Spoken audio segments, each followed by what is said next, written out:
Për 3 nga 5 të arrestuarit nga Bërvenica që ngarkohen me dyshimin për shitje dhe lëshim në treg të drogës dhe armëve, sot gjykatësi i procedurës paraprake në gjykatën e Tetovës ju ka caktuar mbajtje në afat prej 48 orësh me qëllim grumbullimin e fakteve dhe formimin e lëndës në prokurori, ndërsa ndaj një personi tjetër është caktuar masa e kujdesit nga ana e gjykatës themelore të Tetovës. Kurse të arrestuarit, tek i cili është i gjetur sasia më e madhe e parave, është liruar nga akuza, sepse i njëjti ka dëshmuar me dokument prejardhjen e parave dhe ai nuk ndiqet penalisht. Prokuroria themelore e Tetovës parashtoi kërkesë deri te gjykata themelore e Tetovës,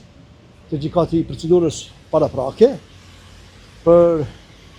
paraburgim për dy klientët e mi i me inicialet I, J dhe S, Z,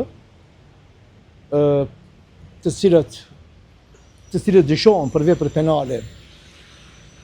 tregti me drogë dhe lëshim të paautorizuar, si dhe tregti me armë dhe lëshim të paautorizuar.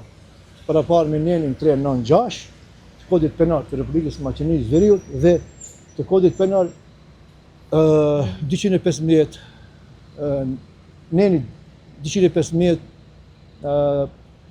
paragrafi 1, cilat vepra janë vepra të rënda dhe hinë në grupin e vepra të rënda dhe shumë serioze. Gjykata themelore, gjithsesi prokurori i procedurës paraprake, duke u bazuar në propozimin e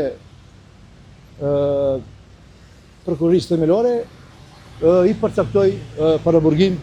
me kohë zgjate 48 orë. Aksioni i djeshëm policor në Bërvenicë ka shkaktuar reagime të mëdha në opinion, ku janë ngritur pikpyetje se personat e arrestuar ditë më parë rezultojnë të afërt me pushtetin lokal në Bërvenicë, por edhe me pushtetin qendror.